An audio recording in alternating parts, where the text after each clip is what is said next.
Welcome to Spam Filter for Your Brain, bite-sized ponderings on how our thoughts influence our behaviour and our lives, and because we're all connected, how our thoughts impact the world. I'm here to help people reconnect with their bodies and declutter their brains. And I don't believe that we should just magically know how our emotions and our thoughts impact our lives if no one ever teaches us. So let's learn this stuff together. Faux empowerment like this is a way to set boundaries, and I don't know that that serves anyone. I feel like it is the opposite of how I want to live my life and how I want to interact with things, yet somehow it's sort of sold as some weird empowerment thing.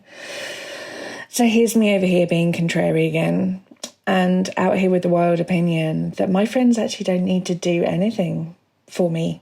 They don't need to do anything at all.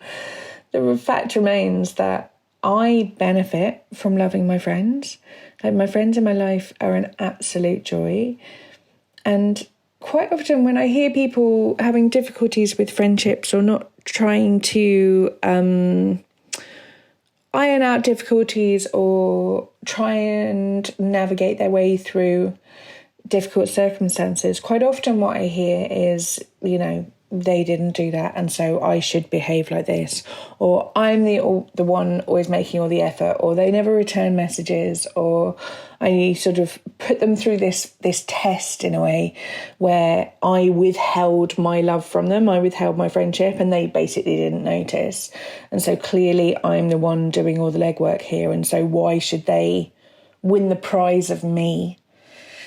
And I don't find life works like that. Everyone's got their own stuff going on, and most people are just trying their best and trying to fit in, being a good friend around an awful lot of other obstacles.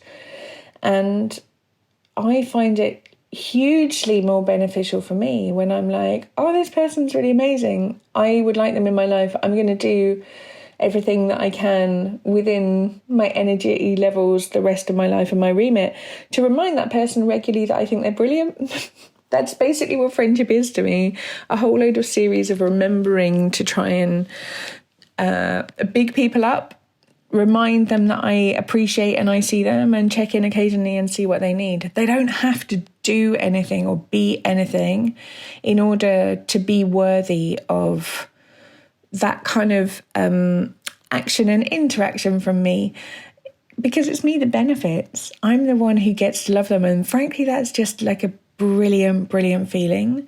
Though I think it would be lovely if I was able to cut out pieces of my heart and splice them into other people, and so they could have an idea as to how wonderful I think they are. The fact is that actually other people can't feel your love. I've got a previous episode on this. If you think that's quite a controversial or a bit of a weird notion, but I promise you that you don't have the capacity to generate electricity going off in someone else's head. What they think about you, what they think about the actions that you're taking, what they think about the words that you're saying, all of those things culminate in how that person perceives your love and whether it is reciprocated or not. I'm not even sure that reciprocal love is a thing in a way. I sort of feel like 2 people, 3 people, a big group of people all have their own love stories going on, and they all have their own narratives and stories about what love is, what friendship is, what communication is, what community is. Everyone's got their own story, and so it's not like you're just mirroring each other. Sometimes you're fortunate and lucky enough to have similar thoughts that generate similar emotions that look like they're reflecting each other, but actually we're all just trying to navigate a whole series of thoughts and emotions that are going on in our body at any one time. And when I look at it like that, why wouldn't I want to feel more love? Why would I set people a whole load of tests that if they don't fulfill, I get to experience less love? That's a wild thing for me. I benefit from being able to look at the people around me, think that they're wonderful. I feel those chemicals, they're going on in my body. Nobody needs to do anything to be worthy of the love that I offer them. And of course, the reason why I sort of wanted to speak on this a little bit this week is because when you are putting people through this framework, you have to do something to be worthy of love. You have to fulfill a certain number of expectations, needs, tasks in order to be someone who is worthy of affection, of care, of consideration. The person you're going to use this moral compass most against is yourself. And the more people in the world who could really sit into the feeling that we don't need to do anything to be worthy of love, care, trust, respect, empathy, compassion. We just are. You are worthy of love just because you exist. Just as every baby arrives without any kind of need to do or be anything. We're born with the innate ability to be, hold a respect and a reverence of the life just because we are.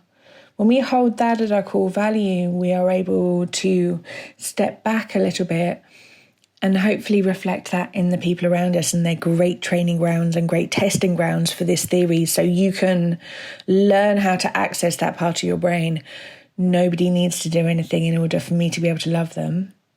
If you can use your friends as that testing ground, slowly it may become more accessible to you that actually you don't have to do this big old, what is often a gargantuan list of hugely impossible tasks in order to get yourself to a place where you could be lovable.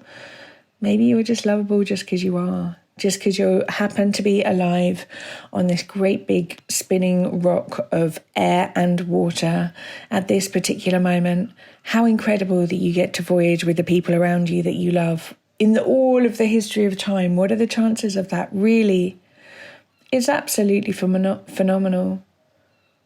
But when we treat friendships as transactional, I believe that's the opposite of unconditional love.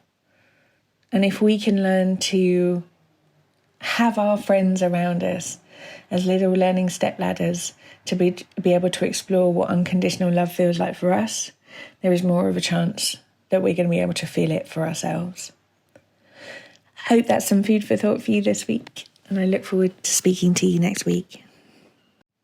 If you've been enjoying what you're hearing on the podcast, you will love Self-Care School. Self-Care School is longer versions of this, more in-depth and more personalised.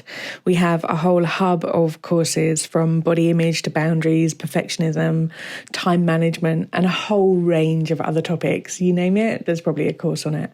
But most importantly, we also have a weekly group coaching call where you get to apply this stuff to your everyday life and get support to try and untangle your own story from some of the emotions that you might not be enjoying in your life. If you would like to learn how to apply this work to your specific situation and to be building a life of your dreams, I would love to see you inside. Do pop over to selfcareschool.co.uk.